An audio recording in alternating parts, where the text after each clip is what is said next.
اس وقت میں گھر سے نکل تو آئی تھی، لیکن مجھے سمجھ نہیں آ رہی تھی کہ میں کہاں جاؤں۔ اپنے بھوکے بچوں کی بھوک مٹانے کے لیے میں آخر کس کا در کھٹکھٹاؤں؟ آخر کس سے مدد مانگوں؟ کیونکہ سب یہاں پر ہمارے ہی جیسے تھے اور وہ پہلے ہی ہماری کافی مدد کر چکے تھے۔ اب اگر ان سے مدد مانگتی تو شاید وہ میری شکل دیکھ کر دروازہ ہی بند کر دیتے۔ اپنے آپ میں یہی سب سوچتے ہوئے میں یوں ہی گاؤں سے باہر جانے والی سڑک کی طرف چلتی جا رہی تھی۔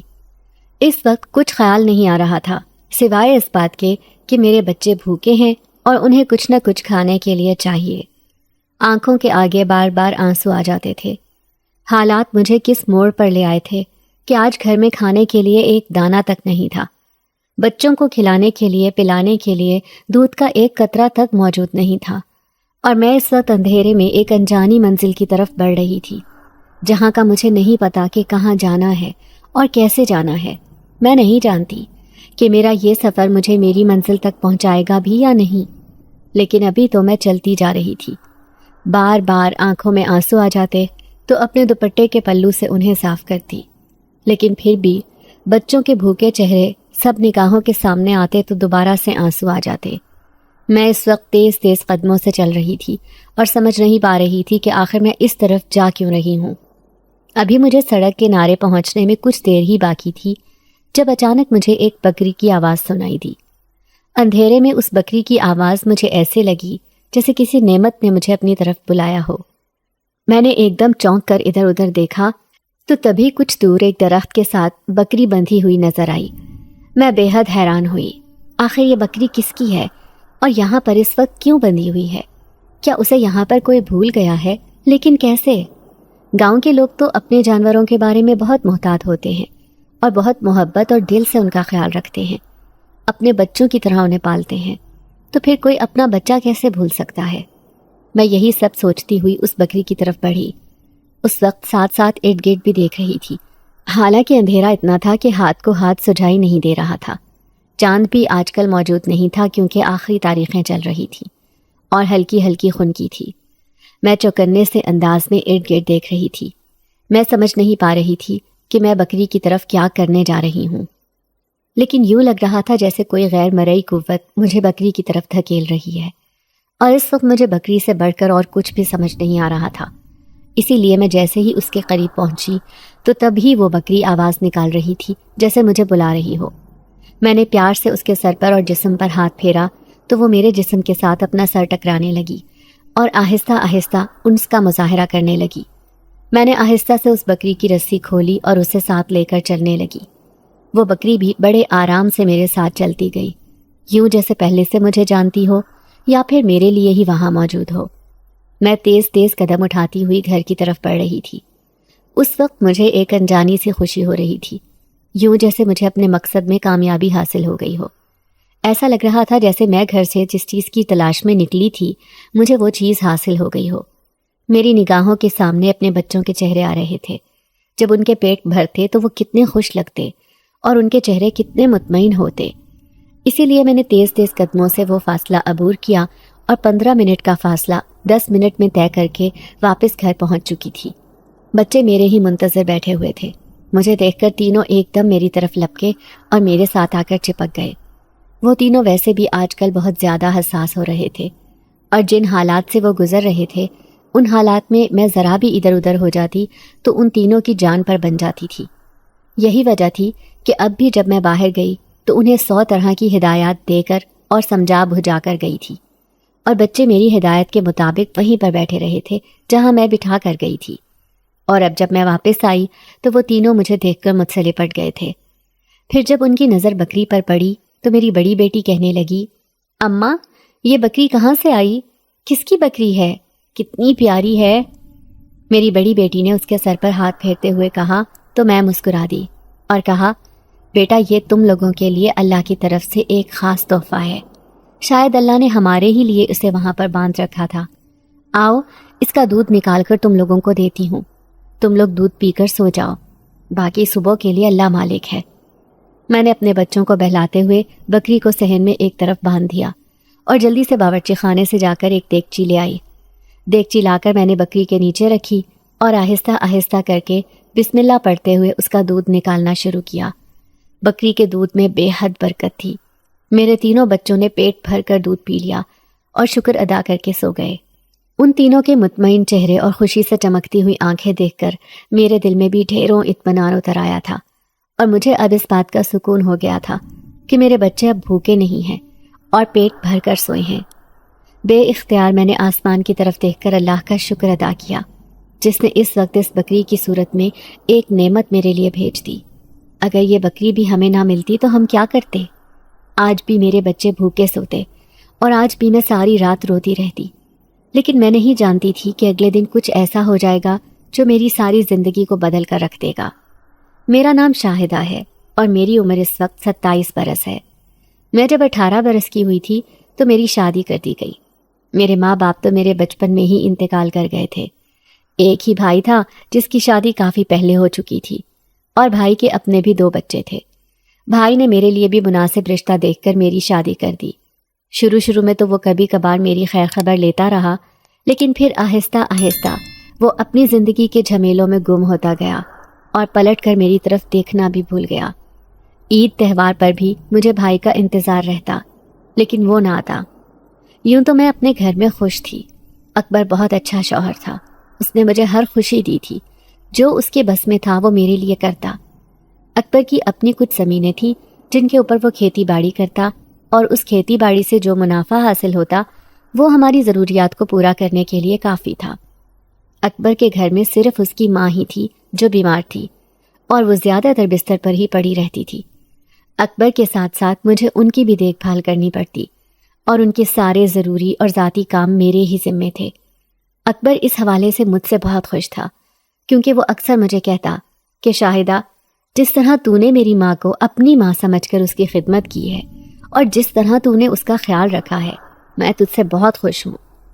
اکبر جب یہ کہتا تو میرے دل کے اندر شکر گزاری کے جذبات پیدا ہو جاتے، اور میں اس کی محبت سے لبریز ہو جاتی۔ اکبر کی محبت اور اس کے پیار کے 2 بول میرے لیے بہت کافی ہوتے تھے، اور میں ان میں ڈوب کر اکبر کے لیے کچھ بھی کرنے کو تیار ہو جاتی۔ ہماری شادی کو 2 برس ہو گئے تھے جب سب سے پہلے میرے گھر میں ایک بیٹی نے جنم لیا۔ میری اور اکبر کی پہلی اولاد تھی، اور ہم دونوں بے حد خوش تھے۔ میری بیٹی کے 1 سال بعد ہی میرے بیٹے نے جنم لیا، اور پھر ابھی میرا بیٹا 6 ماہ کا ہی ہوا تھا جب میری ساس کا انتقال ہو گیا۔ میری ساس، جو کافی عرصے سے بیمار تھی اور بستر پر ہی رہتی تھی، ایک دم سے ایک رات خاموشی سے آنکھیں موند گئیں۔ اکبر اپنی ماں کے مرنے کے بعد کافی صدمے میں رہا تھا، اور کافی دن تک وہ بہت اداس رہا تھا۔ وہ کام پر بھی نہیں گیا تھا۔ میں سمجھ سکتی تھی اکبر کا دکھ بہت بڑا ہے، کیونکہ اس کی ماں نے اکبر کی پرورش تنہا کی تھی، اور اکبر اپنی ماں کا بہت لاڈلا اور اکلوتا بیٹا تھا۔ یہی وجہ تھی کہ اپنی ماں کے مرنے کے بعد کافی دنوں تک اکبر کی طبیعت سنبھلی نہیں تھی۔ پھر آہستہ آہستہ ہماری محبت اور توجہ کی وجہ سے اکبر زندگی کی طرف لوٹنے لگا۔ بچوں کے ساتھ وہ اکثر کھیلنے لگا تو اس کا دل بہلنے لگا، اور اپنی ماں کے غم کو کم کرنے میں وہ کامیاب ہو گیا۔ اکبر کی ماں کو مرے ہوئے ابھی 6 مہینے بھی نہیں ہوئے تھے جب میں پھر سے حاملہ ہو گئی، اور میرے گھر میں ایک بار پھر سے بیٹے نے جنم لیا۔ اب کی بار اکبر بے حد خوش تھا۔ ہماری ایک بیٹی اور 2 بیٹے ہو گئے۔ اکبر کے لیے یہ فیملی بہت اچھی تھی، اور وہ اکثر خوشی سے مغلوب ہو کر میرا ہاتھ تھام لیتا اور کہتا، شاہدہ، میں بے حد خوش ہوں۔ تم نے جس طرح مجھے اس دنیا کی خوشیاں دی ہیں، میں کبھی سوچ بھی نہیں سکتا تھا کہ میرے آنگن میں اتنے پھول کھلیں گے، اتنی خوشیاں مہکیں گی۔ اکبر بے حد خوش ہوتا، اور اس کی خوشی دیکھ کر میں بھی خوش ہوتی، لیکن کسے معلوم تھا کہ خوشیوں کی یہ مدت اتنی مختصر ہوگی کہ ہمارے گھر کو ہمیشہ کے لیے غم نگل جائیں گے۔ میرے بچے ابھی بالترتیب 5 سال، 3 سال اور 2 سال کے ہی ہوئے تھے جب ایک رات اچانک ہمارے گھر میں کچھ چور گھس آئے۔ اس رات اکبر نے اپنی فصل بیچی تھی، اس کا منافع گھر میں پڑا ہوا تھا۔ شاید انہیں خبر تھی، اسی وجہ سے وہ ہمارے گھر میں آ گئے تھے۔ اکبر نے اپنی جان پر کھیلتے ہوئے اس منافع کی حفاظت کی، لیکن وہ منافع بھی چلا گیا، اور جاتے جاتے وہ چور اکبر کو بھی گولی مار گئے۔ اکبر موقع پر ہی اپنی جان سے ہاتھ دھو بیٹھا۔ وہ صدمہ میرے لیے اور بچوں کے لیے بہت بڑا تھا۔ خون میں لت پت اکبر کا وجود دیکھ کر میں تو جیسے اپنے حواسوں کو کھو بیٹھی تھی۔ بچے الگ بہت زیادہ خوفزدہ ہو چکے تھے، کیونکہ جس طرح گھر میں یہ حادثہ ہوا تھا اس نے ہم سب کو سہما کر رکھ دیا تھا۔ اکبر کے پورے سال کی محنت وہ چور اٹھا کر لے گئے تھے، اور اس کے ساتھ ساتھ میری زندگی بھر کی پونجی بھی انہوں نے ختم کر دی تھی۔ ہر کوئی اس ناگہانی موت پر بے حد پریشان تھا اور افسردہ تھا، لیکن ہونی کو کون ٹال سکتا تھا؟ اکبر چلا گیا تھا اور اب ہم زمانے کے سرد و گرم برداشت کرنے کے لیے تنہا رہ گئے تھے۔ گھر میں کچھ راشن موجود تھا اور اس کے ساتھ ہی کچھ دن گزر گئے تھے، لیکن پھر آہستہ آہستہ حالات کی ستم ظریفی ہمارے سامنے آنے لگی جب اناج کے کنستر خالی ہونے لگے۔ اکبر کی زمینیں جن کے اوپر ابھی اکبر نے فصل بیجی نہیں تھی وہ بھی اجاڑ پڑنے لگی تھیں، کیونکہ وہاں پر اب دیکھ بھال کرنے والا کوئی بھی نہیں تھا۔ آہستہ آہستہ کر کے باورچی خانے سے راشن ختم ہو گیا اور اب 2 دن ہو گئے تھے۔ گھر میں بھوک کا راج تھا، میں اور بچے بالکل بھوکے تھے۔ میں اپنی جان پر تو یہ ظلم و ستم برداشت کر لیتی، لیکن بچوں کی شکل مجھ سے دیکھی نہیں جا رہی تھی۔ ان کے چہروں پر بھوک ٹپک رہی تھی اور آنکھوں سے ایسی شدید بے بسی ظاہر ہو رہی تھی کہ میرا دل کٹ کر رہ گیا تھا اور میں دھاڑے مار مار کر رونے لگی تھی۔ اکبر کی موت پر بھی میں اتنا نہیں روئی تھی جتنا اپنے بچوں کی آنکھوں میں ٹھہری ہوئی بے بسی اور بھوک نے مجھے رونے پر مجبور کر دیا تھا۔ اور تبھی میں ایک عزم کے ساتھ اٹھی تھی اور سوچ لیا تھا کہ اپنے بچوں کے لیے کچھ نہ کچھ کرنا ہے، ورنہ اس طرح ہاتھ پر ہاتھ رکھ کر بیٹھی رہی تو کچھ بھی نہیں ہوگا۔ محلے والے چند دن تو گھر پر پرسہ دینے کے لیے آتے رہے، لیکن کسی نے بھی یہ نہیں پوچھا کہ تمہیں کسی چیز کی ضرورت تو نہیں ہے، تمہیں کچھ چاہیے تو نہیں، تمہارے بچے بھوکے تو نہیں ہیں، بلکہ الٹا وہ سب مجھے یہی کہتے رہے کہ تم خود اکبر کی زمینوں پر کام کرنا شروع کر دو، ورنہ اس کی زمینیں بنجر ہو جائیں گی۔ میں ابھی عدت میں تھی، اس بارے میں سوچا ہی نہیں تھا، اسی لیے ہمت ہی نہیں ہو رہی تھی۔ سوچا تھا اکبر کا ایک آخری حق بھی ادا کر دوں، اس کی عدت تو مکمل کر لوں، لیکن بچوں کے چہرے پر پھیلی ہوئی بے بسی اور آنکھوں کی معصومیت نے مجھے ایسا کچھ بھی کرنے نہیں دیا۔ اور اب آج مغرب کے بعد جب بچے بالکل بھوک سے نڈھال ہو چکے تھے اور اب ان سے مزید بھوک برداشت نہیں ہو رہی تھی، تو میں اللہ کا نام لے کر گھر سے نکل آئی۔ اپنی سیاہ چادر کو اپنے گرد اچھی طرح لپیٹ لیا تھا اور چہرے کو بھی اپنی چادر سے ڈھانک لیا تھا۔ میں آرام آرام سے چلتے ہوئے گاؤں سے باہر جانے والے راستے کی طرف جا رہی تھی، کیونکہ میں اچھی طرح جانتی تھی کہ گاؤں کے اندر سے مجھے کوئی مدد کی امید نہیں ہے۔ یہاں پر کوئی بھی میری مدد نہیں کرے گا، بلکہ سب اپنے اپنے دکھ سنانے لگیں گے اور اپنی اپنی مجبوریاں بتانے لگیں گے۔ اس لیے میں گاؤں کے باہر جانے والے راستے پر پڑ گئی، شاید وہاں سے کوئی مدد مل جائے۔ تبھی جب مجھے وہ بکری دکھائی دی تو میں بنا سوچے سمجھے اسے اپنے ساتھ لے آئی اور گھر واپس آ گئی۔ اس وقت بچوں کی وجہ سے میں نے یہ چوری بھی کر لی تھی، کیونکہ یہ تو مجھے پتا نہیں تھا کہ وہ بکری کس کی ہے، لیکن اس بات کی تسلی تھی کہ اگر وہ بکری گاؤں میں سے کسی کی ہوئی تو کوئی نہ کوئی اسے ڈھونڈ ہی لے گا اور میں اسے سارا ماجرا کہہ سناؤں گی۔ اپنے بچوں کو دودھ پلا دینے کے بعد میں نے انہیں سلا دیا تھا، لیکن خود ساری رات اللہ سے معافی مانگتی رہی کہ میں نے پہلی بار چوری کی ہے، اور وہ چوری بھی اپنے بچوں کی وجہ سے کی ہے۔ اگر میرے بچے بھوکے نہ ہوتے تو کبھی ایسا نہ کرتی۔ مجھے امید تھی کہ اللہ مجھے معاف کر دے گا۔ اگلے دن صبح کے وقت پھر سے اس بکری نے شور مچانا شروع کر دیا۔ اس وقت میں ابھی سو رہی تھی، اچانک اس کے شور سے جب میری آنکھ کھلی تو میں فوراً اس کی طرف لپکی۔ دیکھا تو بکری دودھ نکالنے کا کہہ رہی تھی۔ اس وقت اس کے تھن دودھ سے بھرے ہوئے تھے۔ میں بے حد حیران ہوئی، کیونکہ رات تو اس نے اچھا خاصا دودھ دیا تھا اور میرا خیال تھا کہ کل شام سے پہلے یہ دودھ نہیں دے گی، لیکن اب اس کے تھن دیکھ کر لگ رہا تھا کہ بہت زیادہ دودھ ہے۔ میں جلدی سے باورچی خانے سے دیگچی لے کر آئی اور دودھ نکالنا شروع کر دیا۔ واقعی رات کی نسبت اس وقت دودھ بہت زیادہ تھا۔ میں بے حد خوش ہو گئی۔ مجھے اس بات کا اطمینان ہو گیا کہ بچوں کے لیے کھانے کا بندوبست ہو گیا ہے، باقی اور کسی طرف میرا دھیان ہی نہیں جا رہا تھا۔ ابھی کچھ دیر ہی گزری تھی تو اچانک دروازے پر دستک ہوئی اور میں ایک دم خوفزدہ سی ہو گئی۔ مجھے یوں لگا جیسے بکری کا وارث آ گیا ہو، جیسے کوئی مجھ سے بکری کا پوچھنے والا ہو۔ تبھی ایک فقیر کی صدا بلند ہوئی۔ اس نے کھانے کے لیے کچھ مانگا تھا۔ میرے پاس ویسے تو کچھ بھی نہیں تھا سوائے بکری کے اس دودھ کے۔ میں نے اسی میں سے کچھ دودھ نکالا اور اس فقیر کو دے دیا۔ دودھ دیکھ کر فقیر نے شکر ادا کیا اور مشکور نظروں سے میری طرف دیکھ کر کہنے لگا، آج بہت عرصے کے بعد یہ دودھ نصیب ہوا ہے، یہ بکری کا دودھ ہے نا؟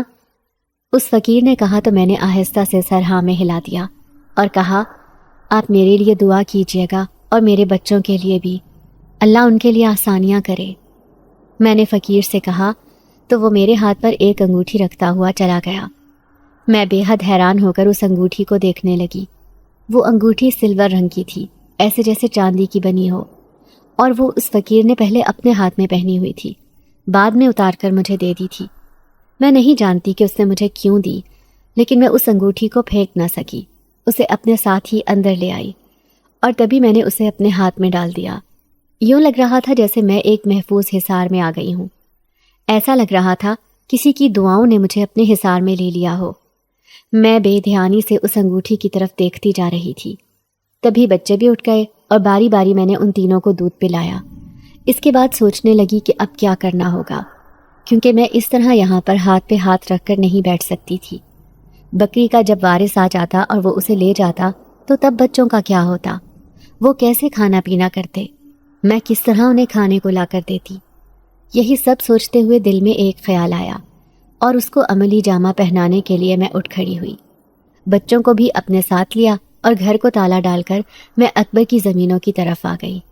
میرے پاس اس سے بہتر حل کوئی اور نہیں تھا کہ میں اکبر کی زمینوں پر محنت کروں اور فصل اگاؤں، کیونکہ اگر میں اس پر فصل نہیں اگاؤں گی تو کون اگائے گا، اور اگر اس پر فصل نہیں ہوگی تو پھر یہ زمینیں بنجر ہو جاتی۔ یہی سوچ کر میں نے اپنے مستقبل کا فیصلہ کیا اور اکبر کی زمینوں پر فصل اگانے کے لیے آ گئی۔ لیکن میرا کوئی تجربہ نہیں تھا اور مجھے کچھ پتہ نہیں تھا کہ یہ فصل کیسے اگائی جائے گی اور مجھے کون سی فصل اگانی چاہیے۔ میں نے اکبر کے کھیتوں کے ساتھ موجود کھیتوں میں سے ایک آدمی کو آواز دی اور پوچھا، بھائی صاحب، آج کل کون سی فصل اچھی ہے؟ کون سی فصل اگانی چاہیے جو جلد از جلد منافع دے سکے؟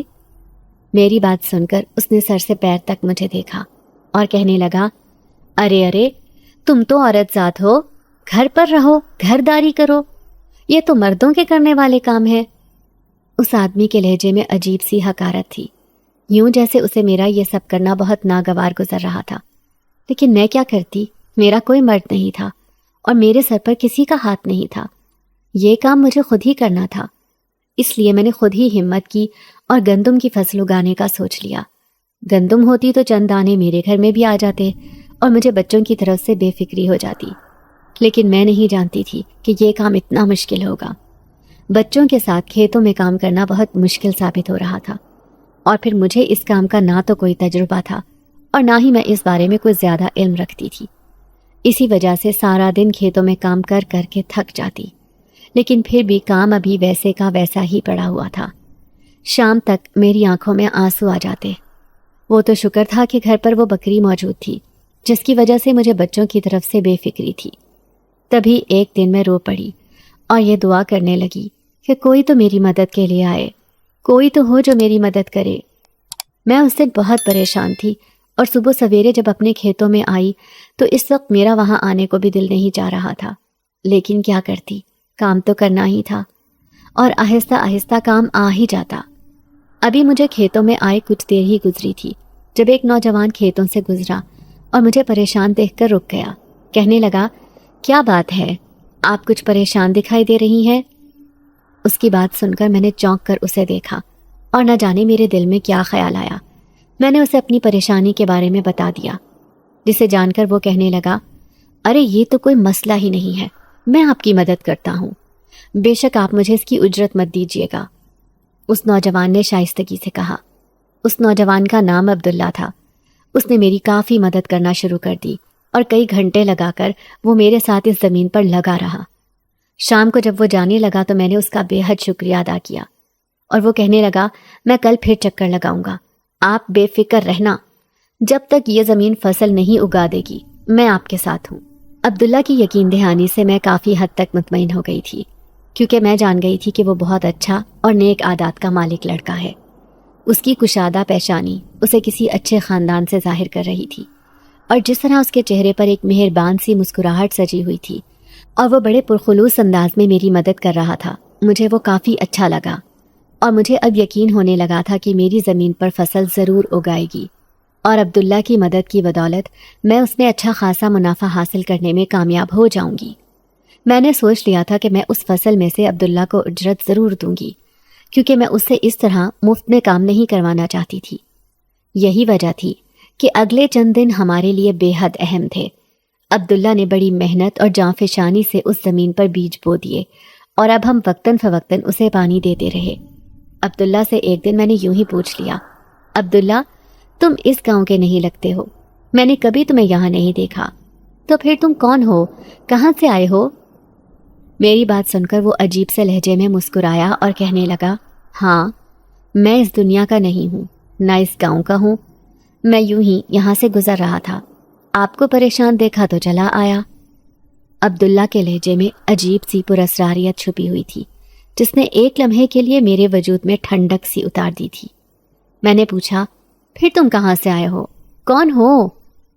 میرے پوچھنے پر وہ کہنے لگا، میں ایک جن زادہ ہوں اور میرا تعلق جنات کی دنیا سے ہے۔ میں وہی جن زادہ ہوں جس کی بکری آپ نے اس رات اس درخت سے کھولی تھی۔ میں جانتا تھا کہ آپ کے بچے بھوکے ہیں اور آپ کو مدد کی ضرورت ہے، اسی لیے میں نے اپنی بکری وہاں پر باندھ دی اور دوبارہ کبھی اس کی پلٹ کر خبر بھی نہ لی۔ عبداللہ کے منہ سے یہ سب سن کر میں بے حد حیران ہوئی اور ایک لمحے کے لیے خوفزدہ ہو گئی۔ میری آنکھوں میں پھیلتے خوف کو دیکھ کر وہ کہنے لگا، میں اسی وجہ سے آپ کو اپنی حقیقت نہیں بتا رہا تھا۔ آج آپ نے پوچھا تو میں آپ سے جھوٹ نہیں بول سکا۔ یہ بات سچ ہے کہ میں جنزادہ ہوں، لیکن میں وہ خوفناک جنزاد نہیں ہوں۔ میں نے وہ بکری بھی آپ کی مدد کے لیے باندھی تھی، اور وہ جناتی بکری ہے۔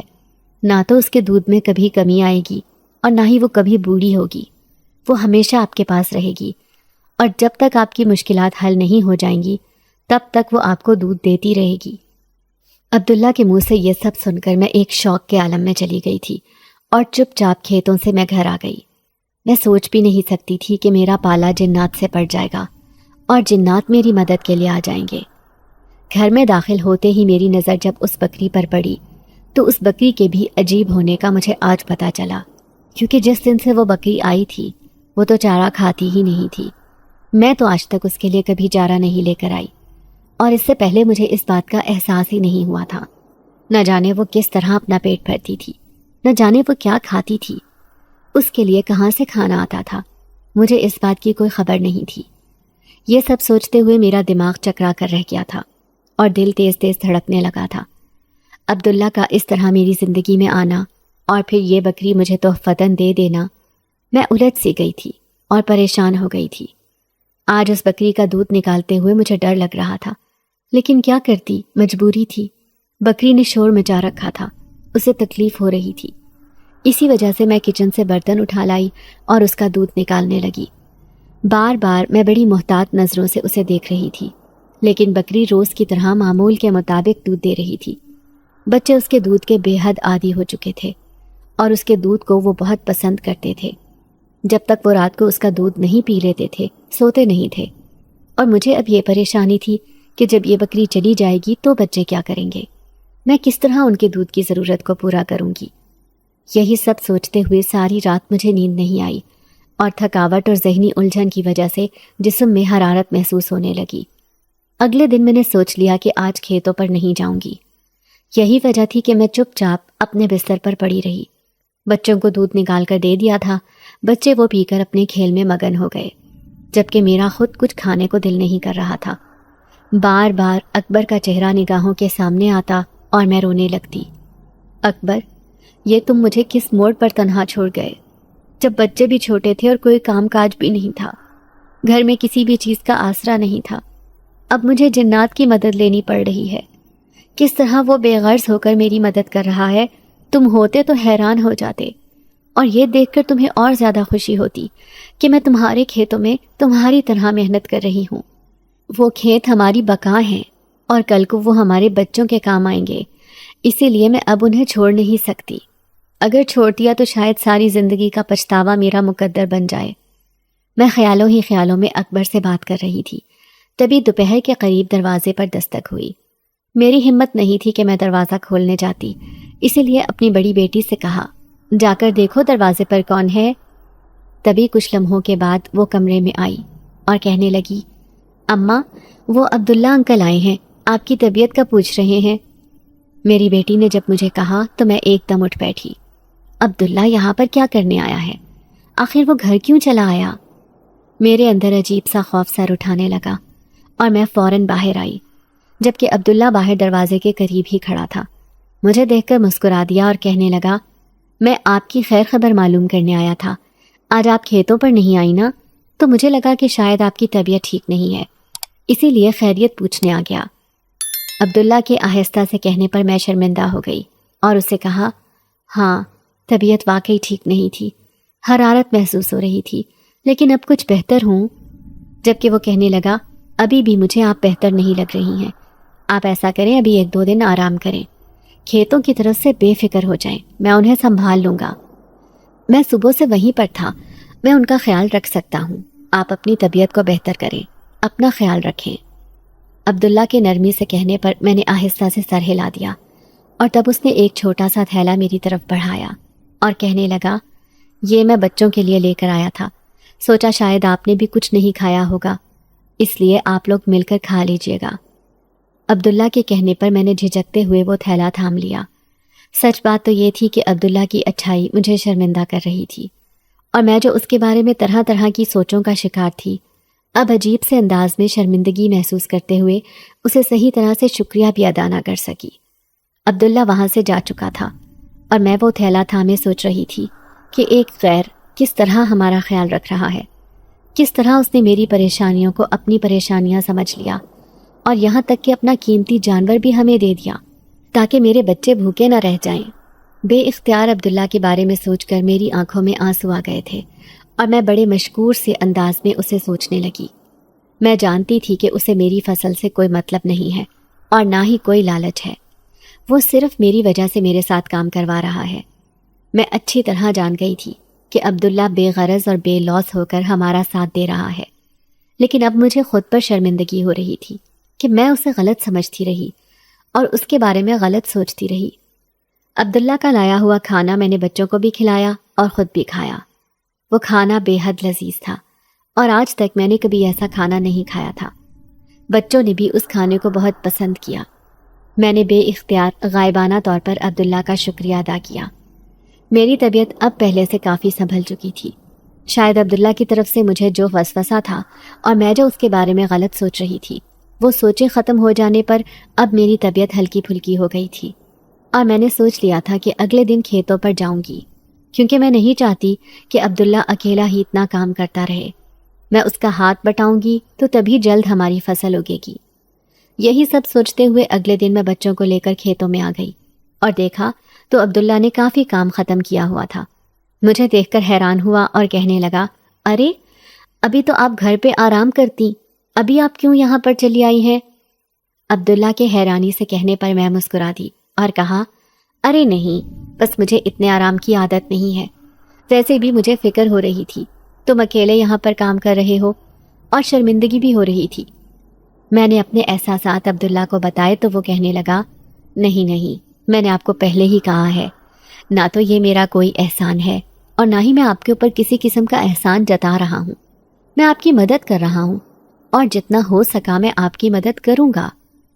عبداللہ نے نرمی سے کہا تو میں احساس تشکر سے اس کی طرف دیکھتی رہ گئی، اور یہ عبداللہ کی محنت اور اس کی مدد تھی، اور ساتھ میری دعائیں شامل تھیں کہ جلد ہی ہماری فصل اچھی خاصی تیار ہو گئی تھی اور ہم بے حد خوش تھے، کیونکہ میری فصل بہت اچھے منافع پر بھی گئی تھی۔ اس فصل سے مجھے اتنا اچھا منافع حاصل ہوا تھا کہ میں آنے والے دنوں کی طرف سے کافی بے فکر ہو گئی تھی، اور مجھے عبداللہ کی وجہ سے اس بات کا اطمینان تھا کہ مجھے کسی بھی مدد کی ضرورت پڑے گی تو وہ میرے ساتھ ہی ہوگا۔ عبداللہ کی وہ بکری ابھی بھی میرے پاس تھی اور میں اس کا دودھ نکالتی اور بچوں کو دیتی۔ اس بکری کی اتنی عادت ہو گئی تھی اور وہ بچوں کو اتنی عزیز ہو گئی تھی کہ بچے ہر وقت اس کے ساتھ ہی کھیلتے رہتے تھے۔ اچھی خوراک ملنے سے بچوں کے چہروں پر بھی ایک اطمینان نظر آنے لگا تھا اور ان کے چہرے بھی اب کھل اٹھے تھے، اور یہ سب کچھ عبداللہ کی وجہ سے ممکن ہوا تھا۔ اور ایک دن کچھ ایسا ہوا جس نے عبداللہ اور مجھے شرمندہ کر کے رکھ دیا۔ ہم دونوں ایک دوسرے سے نظریں ملانے کے قابل بھی نہیں رہے تھے۔ ہوا کچھ یوں تھا کہ اس دن جب ہماری فصل اچھی خاصی منافع پر بک گئی تھی تو میں بے حد مسرور تھی، اور میں نے عبداللہ کا بے حد شکریہ ادا کیا۔ تبھی گاؤں کے چند لوگ جو نام نہاد معتبر گھرانوں سے تعلق رکھتے تھے ہمارے گھر پر چلے آئے اور کہنے لگے، ارے شاہدہ بیگم، بیوہ ہونے کے بعد تو تم نے خوب رنگ ڈھنگ نکال لیے ہیں۔ پہلے تو تم اتنی معصوم بنی رہتی تھی کہ ہر وقت اکبر کے آگے پیچھے پھرتی رہتی تھی، اور اب دیکھو کس طرح تمہارے پر نکل آئے ہیں۔ گاؤں کے ان لوگوں کی باتیں سن کر میں حیران تھی۔ مجھے نہیں معلوم تھا کہ وہ کس بارے میں بات کر رہے ہیں۔ ان میں کچھ عورتیں بھی تھیں اور کچھ مرد بھی تھے۔ میں نے حیرت سے پوچھا، آخر آپ لوگ کیا بات کر رہے ہیں؟ جبکہ وہ کہنے لگے، ارے تم نے اکبر کو اتنی جلدی بھلا دیا اور ایک لڑکے سے دوستی کر لی۔ شرم نہیں آتی تمہیں؟ جوان جہان لڑکے سے دوستی کرتے ہوئے اور عشق بھگاتے ہوئے تمہیں اکثر اس کے ساتھ دیکھا گیا ہے، اور تم اس کے بارے میں کوئی شرم بھی محسوس نہیں کرتی؟ کیا تمہیں ذرا بھی اس بات کی حیا نہیں ہے کہ تمہاری اپنی بھی ایک بیٹی جوان ہونے والی ہے؟ گاؤں والوں کے منہ سے یہ سب سن کر میں بے حد حیران ہو رہی تھی، اور مجھے تو جیسے گہرا دکھ لگ چکا تھا۔ سمجھ نہیں آ رہی تھی کہ گاؤں والے اس طرح کی باتیں کیوں کر رہے ہیں۔ میں نے اپنی وضاحت پیش کرنے کی کوشش کی اور انہیں کہا کہ ایسا کچھ نہیں ہے جیسا آپ سمجھ رہے ہیں۔ عبداللہ صرف میری مدد کر رہا ہے اور میرے مددگار کے طور پر ہے۔ یوں سمجھ لے کہ وہ میری زمینوں پر کام کرتا ہے اور میں اسے اس کی مناسب اجرت دوں گی۔ میں نے اپنے طور پر اس کی وضاحت کی، لیکن میری وضاحت سے کوئی بھی مطمئن نہیں ہوا۔ سب کا یہی خیال تھا کہ میرا اور عبداللہ کا کوئی چکر ہے، جبکہ ایسا کچھ تھا نہیں۔ اس بات نے مجھے اندر ہی اندر بے حد توڑ دیا تھا۔ عبداللہ نے بھی اپنی وضاحت پیش کرنے کی کوشش کی تھی، لیکن گاؤں والوں نے عبداللہ سے کہا کہ وہ یہاں سے چلا جائے اور یہ گاؤں چھوڑ کر ہمیشہ کے لیے ادھر سے کہیں اور چلا جائے، دوبارہ کبھی اس گاؤں میں نظر نہ آئے۔ اس بات نے مجھے اندر ہی اندر بے حد توڑ دیا تھا، اور مجھے صحیح معنوں میں ایسا لگ رہا تھا جیسے آج اکبر کے بعد میں دوبارہ سے بے سائبان ہو گئی ہوں، کیونکہ جس طرح عبداللہ نے میری مدد کی تھی اور میرا خیال رکھا تھا، اس بات نے مجھے عبداللہ کا مشکور کر دیا تھا۔ لیکن اب گاؤں والوں کے اس رویے نے مجھے بھی اندر سے توڑ کر رکھ دیا تھا، کیونکہ انہوں نے صاف صاف دھمکی دی تھی کہ اگر عبداللہ ہمارے گھر پر آنا نہیں چھوڑے گا اور میری مدد کرنا نہیں چھوڑے گا تو وہ مجھے گاؤں بدر کر دیں گے، اور میں گاؤں سے نکل کر کہاں جاتی؟ میرے بھائی نے تو کبھی پلٹ کر خبر نہیں لی، اور اس کے علاوہ میرے دنیا میں اور کوئی تھا نہیں۔ 3 بچوں کے ساتھ بے سر و سامانی کی حالت میں کہاں پر قیام کرتی؟ اس بات نے مجھے خاموش کروا دیا تھا، لیکن اندر ہی اندر مجھے بہت دکھ ہوا تھا، اور عبداللہ سے اس بات کی شرمندگی بھی تھی کہ عبداللہ میرے بارے میں کیا سوچے گا، وہ کیا کہے گا۔ میں اندر ہی اندر سوچ سوچ کر الجھ رہی تھی اور پریشان ہو رہی تھی۔ اس کے بعد عبداللہ نہ جانے کہاں چلا گیا، وہ مجھے بتا کر بھی نہیں گیا، اور کافی دن تک وہ آیا بھی نہیں۔ میں اس کی طرف سے کافی فکر مند تھی، لیکن سمجھ نہیں آ رہی تھی کہ کہاں سے اس کے بارے میں معلوم کروں، کیونکہ وہ یہاں پر کسی کو بھی نہیں جانتا تھا اور نہ ہی کسی کو اس کے بارے میں کوئی خبر تھی۔ اب مجھے اس بات کی پریشانی تھی کہ نہ جانے وہ ٹھیک بھی ہے یا نہیں، نہ جانے اس کی طبیعت صحیح بھی ہے کہ نہیں۔ ویسے بھی ابھی نئی فصل اگانی تھی، اور میں اس انتظار میں تھی کہ عبداللہ آئے تو میں اس سے مشورہ کر کے پوچھوں کہ کون سی فصل اگانی چاہیے۔ لیکن عبداللہ تو نہ جانے کہاں اچانک غائب ہو گیا تھا، اور اس کے جانے کے بعد مجھے اب احساس ہوا تھا کہ وہ ہماری زندگی میں کتنا اہم کردار ادا کر رہا تھا۔ اس نے کتنے ہی کام اپنے ذمے لے رکھے تھے، کتنے ہی مسئلوں کو وہ میرے علم میں لائے بغیر ہی سلجھا دیتا تھا۔ گاؤں والوں کا ڈر نہ ہوتا تو شاید میں کہیں نہ کہیں سے اس کے بارے میں معلوم کرنے کی کوشش بھی کرتی، لیکن اب تو میں چپ چاپ بیٹھ گئی تھی، اور یہی سوچ کر میں نے اس کے بارے میں پتہ نہیں کیا کہ کہیں گاؤں والے دوبارہ سے غلط گمان نہ کرنے لگ جائیں۔ اگلے دن میں کچھ سوچ کر کھیتوں میں چلی آئی۔ میں نے سوچ لیا تھا کہ دوبارہ گندم کی فصل ہی اگا لی جائے، کیونکہ اس کے بارے میں مجھے تھوڑی بہت معلومات بھی تھی اور تھوڑا تجربہ بھی ہو گیا تھا، اور میں چاہتی تھی کہ دوبارہ اسی فصل کو اگایا جائے تاکہ اسی طرح منافع حاصل ہو۔ یہی سوچ کر میں نے پہلے دن زمین کی تیاری کا کام شروع کیا، لیکن آج میرے لیے یہ کام بہت مشکل اور کٹھن تھا، کیونکہ جس طرح عبداللہ نے میرے لیے ان کاموں کو آسان بنا دیا تھا، میں سوچ بھی نہیں سکتی تھی کہ اس کے بغیر مجھے اتنی دقت ہوگی۔ تبھی وہاں پر کام کرتے ہوئے میری آنکھوں میں آنسو آ گئے تھے، اور پھر اچانک ہی وہاں پر ایک بوڑھی عورت چلی آئی۔ اس بوڑھی عورت نے اپنے چہرے کو ڈھانک رکھا تھا۔ وہ مجھ سے پوچھنے لگی، کیا بات ہے بیٹی، تم رو کیوں رہی ہو؟ چہرے سے ہی پریشان دکھائی دے رہی ہو۔ اس بوڑھی عورت کی ہمدردی پاتے ہوئے میں نے اسے اپنی ساری کہانی کہہ سنائی، جسے سن کر وہ پریشانی سے بولی، ارے تم فکر مت کرو، میں تمہاری مدد کروں گی، اور تم دیکھنا تمہاری فصل پہلے کی طرح ہی بہت اچھی ہوگی۔ اس بوڑھی عورت کے اس طرح کہنے پر میں نے حیرت سے اس کی طرف دیکھا، جبکہ مجھے اس بات کی کوئی امید نہیں تھی کہ وہ بوڑھی عورت میری مدد کروانے میں کامیاب ہوگی بھی یا نہیں۔ لیکن اس بوڑھی عورت نے یہ مجھے اطمینان دلایا اور میرے ساتھ اگلے دن کام کرنے کے لیے آ گئی۔ وہ اتنی مہارت اور صفائی کے ساتھ کام کر رہی تھی اور اتنی پھرتی دکھا رہی تھی کہ میں حیران ہو رہی تھی۔ حالانکہ وہ ایک بوڑھی عورت تھی اور میں جوان تھی، لیکن مجھ سے اتنی پھرتی سے کام نہیں ہو رہا تھا۔ تبھی وہ کہنے لگی، ارے بیٹی اتنی حیرت سے کیا دیکھ رہی ہو؟ تو میں اس کی تعریف کیے بنا نہ رہ سکی۔ اماں، آپ اتنی پھرتی سے کام کر رہی ہیں، آخر آپ کیسے اتنی جلدی یہ کام نپٹا لیتی ہیں؟ میں نے حیرانی سے اس بوڑھی عورت سے کہا تو وہ مسکرا دی اور کہنے لگی، ارے بیٹی یہ کام تو کچھ بھی نہیں ہے، اس سے زیادہ محنت طلب کام میں کر چکی ہوں۔ اس بوڑھی عورت کا چہرہ آج بھی ڈھکا ہوا تھا۔ وہ بوڑھی عورت خاموشی کے ساتھ میرے کھیتوں میں کام کرنے لگی۔ اس عورت کو دیکھ کر گاؤں والوں نے اب کوئی بھی اعتراض نہیں کیا، کیونکہ وہ جان گئے تھے کہ ایک بوڑھی عورت میری مدد کر رہی ہے، اور انہیں اس بات سے کوئی فرق نہیں پڑتا تھا کہ میں کتنی محنت سے اپنے کھیتوں میں کام کر رہی ہوں۔ تبھی اس بار بھی فصل بے حد اچھی ہوئی تھی اور میں اس کا سارا کریڈٹ اس بوڑھی عورت کو دے رہی تھی، جبکہ وہ کہنے لگی، نہیں بیٹی، یہ سب تمہاری محنت کا صلہ ہے اور یہ سب تمہاری بدولت ہے۔ اس بوڑھی عورت کا شکریہ ادا کرنے کے لیے اور اس کو عزت دینے کے لیے میں نے اسے آج شام اپنے گھر کھانے پر بلا لیا۔ میری دعوت کو اس نے کچھ پس و پیش کے بعد قبول کر لیا۔ میں بڑی محنت سے اور بڑے دل کے ساتھ اس کے لیے کھانا تیار کر رہی تھی۔ میں اس بوڑھی عورت کے بارے میں کچھ بھی نہیں جانتی تھی۔ مجھے نہیں معلوم تھا کہ وہ کہاں سے آئی ہے، کون ہے، کیا کرتی ہے۔ میں اس کے بارے میں کوئی بات بھی نہیں جانتی تھی۔ وہ میرے پاس کام کے لیے آئی اور میں نے اسے کام دے دیا۔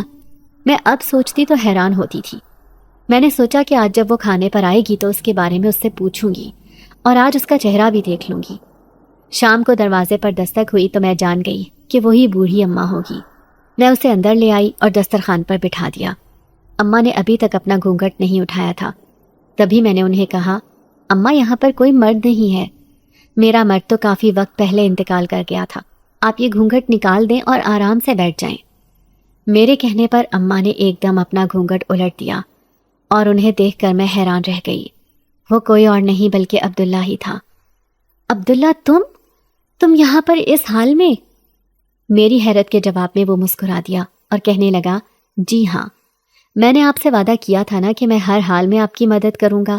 جانتا تھا گاؤں والے آپ پر نظر رکھے ہوئے ہیں اور وہ دوبارہ آپ پر بہتان لگانے سے گریز نہیں کریں گے، اور میں نہیں چاہتا تھا کہ میری وجہ سے آپ پر کوئی مشکل آئے اور آپ یہ گاؤں چھوڑ کر کسی اور جگہ پر چلی جائیں۔ اسی لیے میں نے یہ بھیس بھر لیا۔ میرے لیے یہ بھیس بھرنا کوئی مشکل کام نہیں تھا۔ میں جانتا تھا کہ جب انہیں یہ پتہ چلے گا کہ ایک بوڑھی عورت آپ کی مدد کر رہی ہے تو وہ دوبارہ کبھی پلٹ کر آپ کی طرف دیکھیں گے بھی نہیں۔ اور وہی ہوا۔ میری توقع کے عین مطابق انہوں نے دوبارہ آپ کی خبر بھی نہیں لی۔ لیکن مجھے اس بات کی خوشی ہے کہ میں اپنے اس منصوبے کے تحت آپ کی مدد کرنے میں کامیاب ہو گیا، اور اب مجھے اس بات کی کوئی فکر نہیں وہ آپ کو گاؤں سے نکالیں گے یا آپ کے اوپر کوئی اور الزام لگائیں گے یا آپ کے اوپر پھر کوئی ظلم کریں گے۔ عبداللہ کی باتیں سن کر میں نم آنکھوں سے مسکرا دی اور بے اختیار اس کا شکریہ ادا کیا۔ عبداللہ، تمہارے آنے سے میری زندگی اتنی آسان ہو گئی ہے کہ میں سوچ بھی نہیں سکتی تھی۔ تم نے جس طرح میری مدد کی ہے، میں جانتی ہوں میرا کوئی اپنا بھی ہوتا تو کبھی ایسے مدد نہ کرتا۔ میں تمہارا شکریہ کیسے ادا کروں؟ میں نے بہتے آنسوؤں کے ساتھ عبداللہ کی طرف دیکھا تو وہ کہنے لگا، اس میں شکریہ کی کوئی بات نہیں ہے۔ آپ جیسی بے بس اور مظلوم عورتوں کی مدد کرنا تو مجھے بے حد پسند ہے، اور جس طرح آپ کے اندر ایک عزم ہے اپنی اولاد کے لیے کچھ کر دکھانے کا اور ان کی زندگی کو سنوارنے کا، میں اچھی طرح جانتا ہوں کہ آپ وہ سب کر لیں گی۔ جہاں جہاں بھی آپ کو میری مدد کی ضرورت پڑے گی میں آپ کا ساتھ دوں گا اور ہمیشہ آپ کے لیے حاضر رہوں گا۔ عبداللہ کی باتیں میرا حوصلہ بڑھا رہی تھی اور مجھے اب اس بات کا اطمینان ہو گیا تھا کہ زندگی میں کسی بھی مرحلے پر جہاں کہیں بھی میں کمزور پڑی اور مجھے کسی کی مدد کی ضرورت پڑی تو عبداللہ میرے لیے اور میرے بچوں کے لیے ہمیشہ حاضر ہوگا۔ میں کبھی سوچ بھی نہیں سکتی تھی کہ جنات میرے لیے اتنے مددگار ثابت ہو سکتے ہیں کہ میں ساری زندگی ایک سکون کے ساتھ گزار سکتی ہوں، کیونکہ لوگوں کے رویے اور ان کی غلط فہمی اور ان کی بہتان بازیاں میں نے سب کچھ برداشت کیا، لیکن جس طرح جنات نے میری مدد کی، میرے ساتھ میرے کھیتوں میں کام کروایا، میرے لیے یہ ایک بہت بڑی بات تھی۔ عبداللہ کی بدولت میں اپنے کھیتوں پر کام کرتی رہی اور فصل اگاتی رہی۔ اس فصل سے میرا اچھا خاصا منافع ہو گیا۔ آج اتنے سال ہو گئے ہیں مجھے یہ کام کرتے ہوئے۔ اب تو میرے بچے بھی میرا ساتھ دینے کے قابل ہو گئے ہیں، اور اب میں جلد ہی اپنی بیٹی کی شادی کر دینا چاہتی ہوں۔ اس کی وجہ یہ ہے کہ وہ 18 برس کی ہو گئی ہے، اور میں چاہتی ہوں کہ وہ اپنے گھر بار کی ہو جائے اور اپنی ذمہ داریاں اٹھائے۔ اور میں جانتی ہوں کہ ہمیشہ کی طرح اس بار بھی عبداللہ میرا ساتھ دے گا۔ اور ہاں، وہ بکری ابھی تک میرے پاس ہے، وہ اسی طرح دودھ دیتی ہے، اور میرے بچے آج بھی اس کا دودھ اسی طرح 2 ٹائم پیتے ہیں۔ نہ تو اس بکری نے دودھ دینا بند کیا اور نہ وہ بوڑھی ہوئی ہے۔